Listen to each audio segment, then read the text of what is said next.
Olá! E ainda falando sobre agentes de tratamento de dados pessoais, continuando o vídeo anterior. Ai, você não viu o vídeo anterior, né? Então, no vídeo anterior nós falamos sobre a figura do controlador, mas fica tranquilo que eu vou deixar a indicação do vídeo aqui no final para que você possa voltar e assistir, tá bom? Então vamos continuar falando sobre agentes de tratamento de dados pessoais, sempre falando que se você substituir a palavra tratamento por uso de dados pessoais, vai fazer muito mais sentido para você. Então vamos lá. São os agentes de tratamento de dados pessoais, são o controlador e o operador. Como eu já falei, já falamos um pouquinho sobre o controlador, hoje nós vamos falar sobre o operador.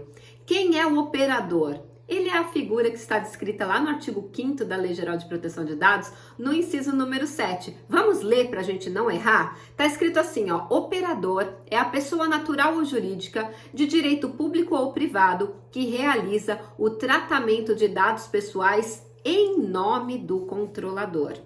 Então, ao contrário do controlador, o operador não decide qual é a finalidade e a hipótese de tratamento do dado. Não, ele só obedece aquilo que o controlador determinou que fosse feito com aquele dado pessoal. Silvia, não entendi coisa nenhuma. Muito bem, fica calmo que a gente vai explicar. O controlador é a pessoa natural ou jurídica que toma as decisões sobre o tratamento. E o operador, ele obedece às ordens do controlador. Ah, Silvia, entendi. Então, se eu sou um funcionário da empresa, a empresa me manda fazer um tratamento, eu faço de acordo com o que a empresa mandou e eu sou operador, correto? Errado. E aqui eu sempre brinco com os meus alunos que a gente usa a hashtag funcionário não é operador. E isso eu preciso que você entenda para que não haja confusão. Silvia, mas eu vi que tem tribunais, tem órgãos públicos que estão dizendo que os funcionários, que ministros, que juízes, que magistrados, que funcionários são os operadores. E aí, você está dizendo que não é? Fiquei confuso. É para ficar confuso mesmo, porque eles estão errando. Gente, é incrível, mas os tribunais, inclusive alguns superiores, estão errando ao nomear o controlador ou o operador como funcionário. Gente, funcionário não é operador. E eu quero muito que você me ajude a colocar essa hashtag. Então, se você puder, coloca aqui embaixo nos comentários, hashtag funcionário não é operador. Esse é um dos meus mantras, eu falo isso sempre. Funcionário não é operador, funcionário não é operador, funcionário não é operador. Silvia, se o funcionário não é operador, quem é o operador que está sendo mencionado na lei? E agora eu vou falar para vocês e vai ficar muito mais claro. O operador pode ser uma pessoa física ou natural ou uma outra pessoa jurídica, uma outra empresa. Vamos dar exemplos dos dois casos para vocês entenderem? Bora lá então. Vamos supor que a sua empresa, que é o controlador, contratou um escritório de contabilidade. Esse escritório de contabilidade, ele só pode tratar os dados pessoais que serão encaminhados a eles por causa de um contrato que existe entre vocês. Você contratou esse escritório de contabilidade, por exemplo, para fazer folha de pagamento, gerar guias de impostos, pagar os tributos, enfim, todas as funções que um escritório de contabilidade tem. Muito bem. Esse escritório, ele pode decidir qual é a hipótese de tratamento ou como ele vai tratar esses dados? Não, não, não. Ele não pode. Quando ele recebe esses dados pessoais do seu cliente, que é o controlador, ele precisa obedecer às finalidades e às hipóteses de tratamento que o controlador decidiu que ele vai cumprir. Então, ele é um operador.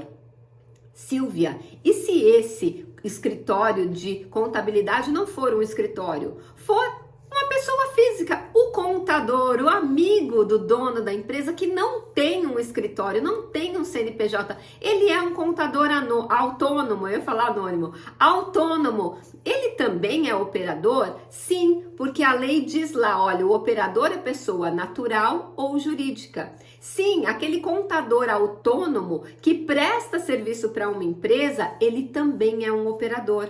E ele não é funcionário, ele é um contratado terceirizado que presta serviço para aquela empresa. Ficou claro? Então existem dois tipos de operadores. Os operadores que são os autônomos, que são pessoas físicas ou naturais que prestam serviços para as empresas, mas não decidem a finalidade, a hipótese de tratamento, apenas obedecem aquilo que a empresa que os contratou determina sobre o tratamento de dados, e outras empresas que são contratadas também para prestar serviços. Aí nós temos escritórios de advocacia terceirizados, escritórios de contabilidade terceirizados e outras empresas aí, por exemplo, empresas de telemarketing terceirizadas que estão ali a serviço de uma empresa para fazer cobranças, por exemplo, e a gente vai falar sobre isso quando a gente lidar com as hipóteses de tratamento, e você vai aprender muita coisa nessa série de vídeos. Então olha como é importante você saber a diferença. Silvia, e a história de ter operador de direito público, que são órgãos públicos? É muito simples. Quando existe um órgão público que presta serviço para outro órgão público, ele também é operador e ele só pode tratar os dados de acordo com aquele contrato que foi celebrado entre eles para poder prestar o serviço. Silvia, dá um exemplo. Claro que dou um exemplo. Vamos supor que uma empresa que é um órgão público, uma prefeitura, por exemplo, ela contrata algum serviço de uma outra empresa que também é pública, por exemplo, de capital misto, para prestar algum tipo de serviço a ela. Esta empresa de capital misto, que também tem um pouco de empresa pública, ela é de capital misto, ela fez esse tipo de prestação de serviço, ela é um operador. Ela só vai poder tratar os dados pessoais dos cidadãos que estão ali a cargo daquela prefeitura, por exemplo, de acordo com as finalidades e hipóteses de tratamento que a empresa que a contratou, o órgão que a contratou, determinar. Ficou claro? Eu espero que tenha clareado um pouquinho para vocês a diferença entre operador e controlador. E sempre lembrando, hein? Hashtag funcionário não é operador. Nunca, tá bom? Eu quero que você deixe isso muito claro na sua cabecinha para você não ter mais dúvidas. Gostou desse conteúdo? Então, eu vou pedir a sua parceria. Dá um joinha, curte pra gente, compartilha com mais pessoas da sua empresa, parceiros de trabalho que precisam saber um pouquinho mais, porque às vezes as pessoas fazem confusão e a gente está aqui para descomplicar a LGPD para você. Então, antes de ir embora, não esquece de curtir e compartilhar este conteúdo e até o próximo vídeo.